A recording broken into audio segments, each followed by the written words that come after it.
Hello. In the non-parametric series, this is our fifth video. In the first two videos, we learned the difference between parametric and non-parametric tests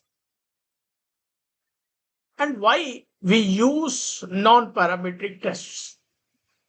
In the third video, we explored what a sign test is. We learned sign test by Python and SPSS.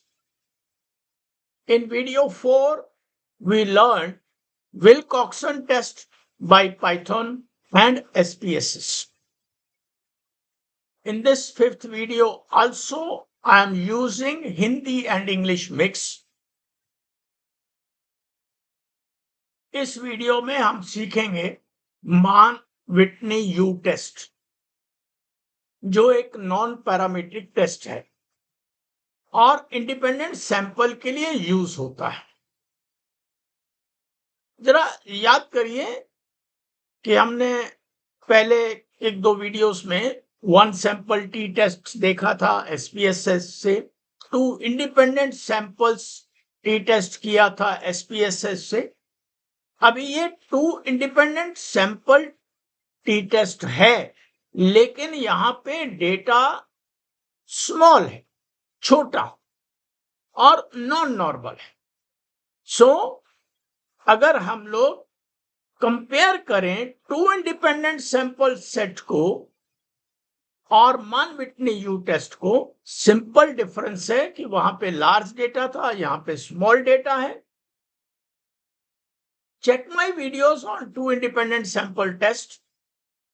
We compared two data sets when the data was large and almost normal.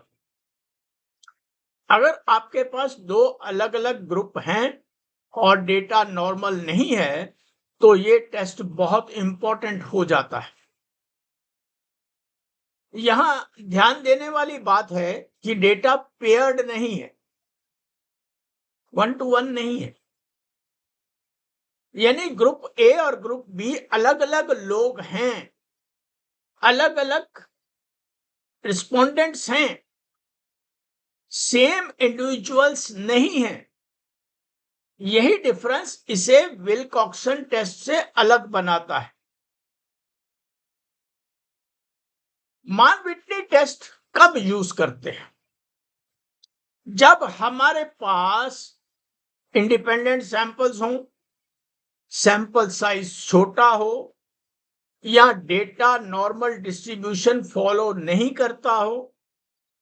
ये independent T test का non parametric alternative है। I repeat, ये independent T test का non parametric alternative है। यहां देखिए, हमारा example data है, दो टीचिंग मेथड्स कंपेयर कर रहे हैं। अब हम स्टेप बाय स्टेप देखेंगे कि मान विटनी टेस्ट कैसे काम करता है। पहला स्टेप है दोनों ग्रुप्स का डेटा कंबाइन कर, लेकिन सिर्फ कंबाइन नहीं, हम इसे सॉर्टेड फॉर्म में अरेंज करेंगे, यानी छोटा नंबर पहले और बाद में बड़ा नंबर, सबसे छोटा वैल्यू पहले फिर बढ़ते हुए वैल्यूज। इससे हमें रैंकिंग में आसानी होगी।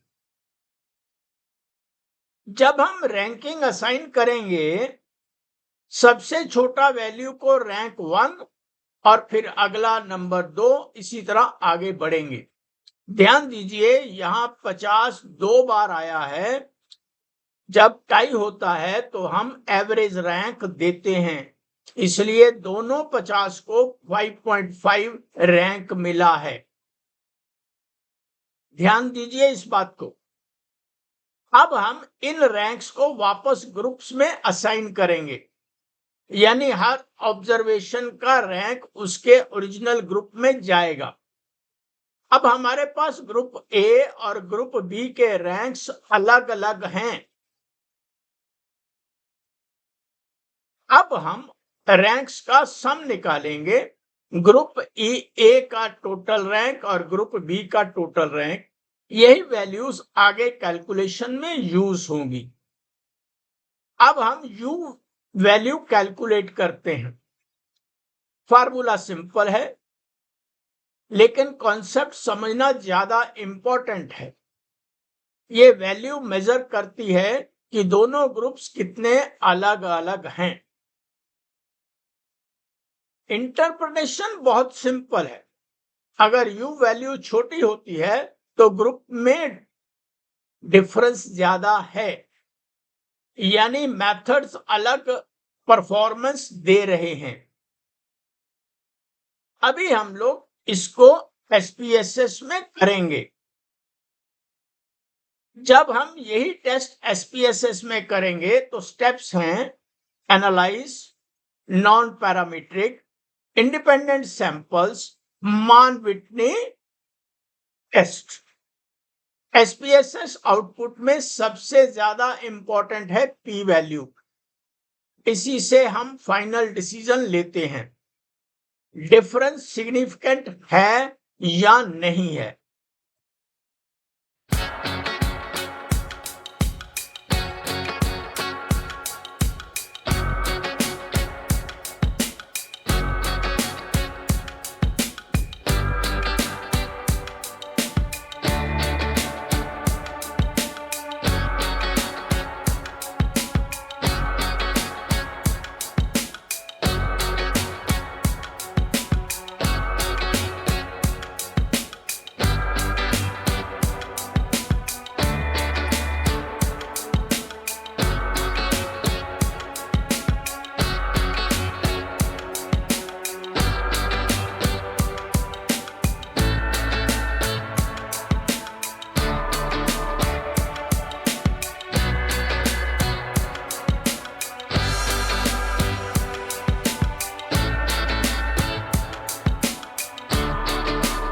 पाइथन में ये टेस्ट यूज करेंगे यूजिंग स्काईपाई लाइब्रेरी।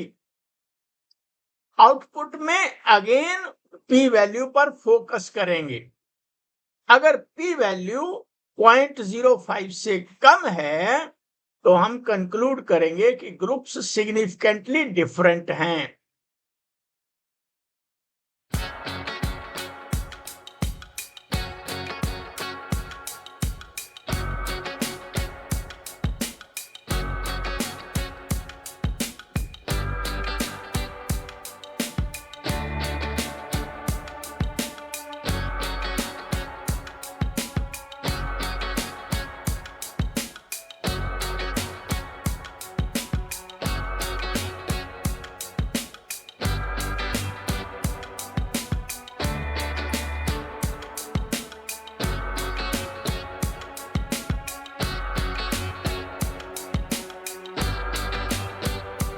आखिरी बात समझ लीजिए, independent samples plus non normal data we use Mann Whitney test. ये आपका गो टू मेथड होना चाहिए। Thanks for watching. See the results both by SPSS and Python. Practice either on Python or on SPSS. It is up to you. Python का पैसा नहीं लगता है, free में अवेलेबल है। आप एनाकोंडा डाउनलोड करिए, जुपिटर चालू करिए और उसके अंदर जो कमांड्स हैं वो लिखिए। ये बड़ा अच्छा इंपॉर्टेंट टेस्ट है। Thanks for watching. Please subscribe and share these videos. Thank you. Always share the videos of Dr. Sachdeva to your friends who are interested in data analysis.